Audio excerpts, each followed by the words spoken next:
believe this. Nairobi just stood up for Israel.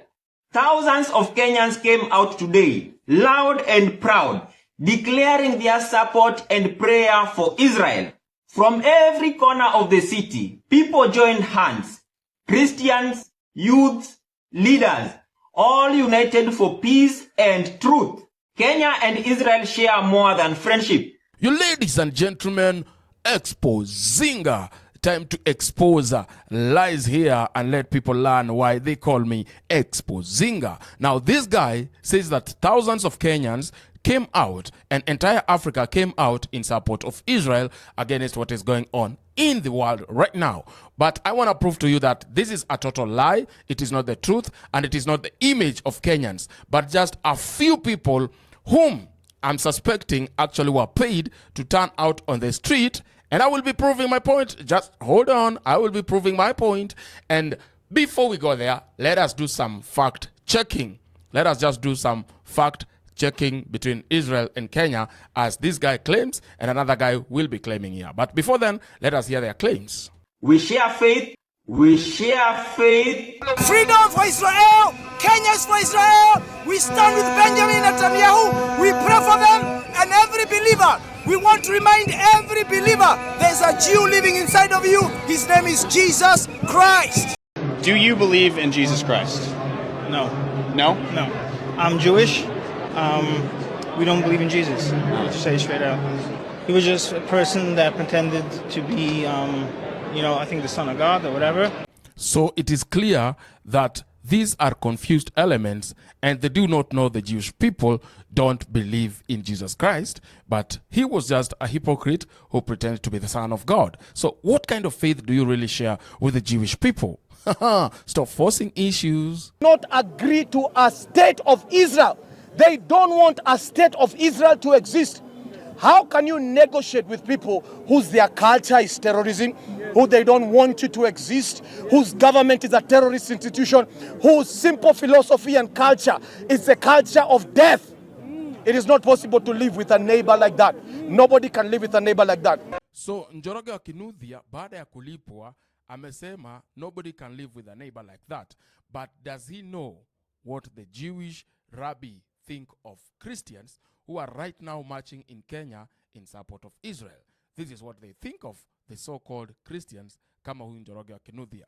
Come with me, let's fact check. You have 6 billion idol worshippers who makes God angry every second of their life. Indian, Chinese, Japanese, Tibet, Nepal, Thailand. So many. India alone is 500 million. China is 2 billion.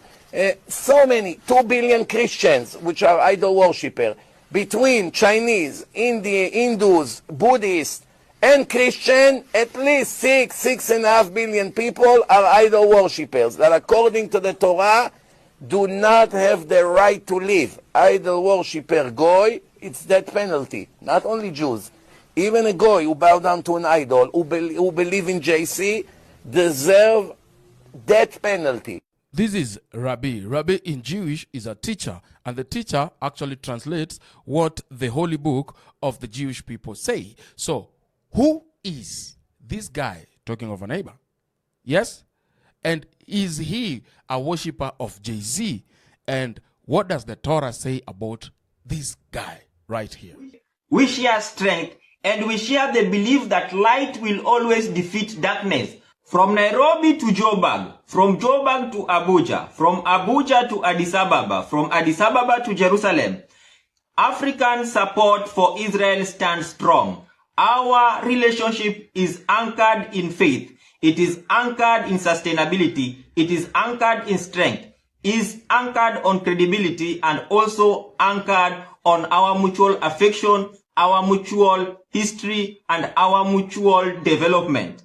Cooperation between Africa and Israel will never be challenged. So this guy says thousands of Kenyans turned out to support Israel, and this is from a different angle, of which there was another camera. Now, if you check clearly, actually these are not thousands of people. These are just a handful of people who gathered at archives, but never was there 1,000. If you can see behind there are buses and people, they are going about their activities, and people are just around archives here. And these are not thousands of people. This is a total lie. You can see behind their archives, there are people who are passing by doing their own stuff. The only place that these guys had filled is around Mr. Price here, okay? And you can see the numbers are not more than, maybe if it is too much, maybe just around 300 people, but not thousands who turned out. And they are the same people. But again, we noticed something funny here, which I want you to pay close attention. So there is this guy that is white guy taking also videos of the so-called thousands of Kenyans, which is not true, of course. And for sure, you can see him recording. And people are saying that this was a paid crowd, and this was the supervisor to make sure that the so-called noisemakers who went to the street to demonstrate on behalf of whoever paid them, claiming to be sharing faith with the Israelites, which they do not share faith, by the way, and it has been proven very many times by the Jewish people, and they don't hide about it. It is not a lie. They are not trying to pretend to fit in with Christianity. They say it broad daylight that we are not part of these people. We have our own faith and we have our own belief. So who is lying to the other, or who is trying to force himself to the other? Let me know in the comment section below. Thank you so much for watching. Always subscribe, hit notification bell. Let us always fact check before we lie. And Christians, please stick to the truth. Don't lie to people.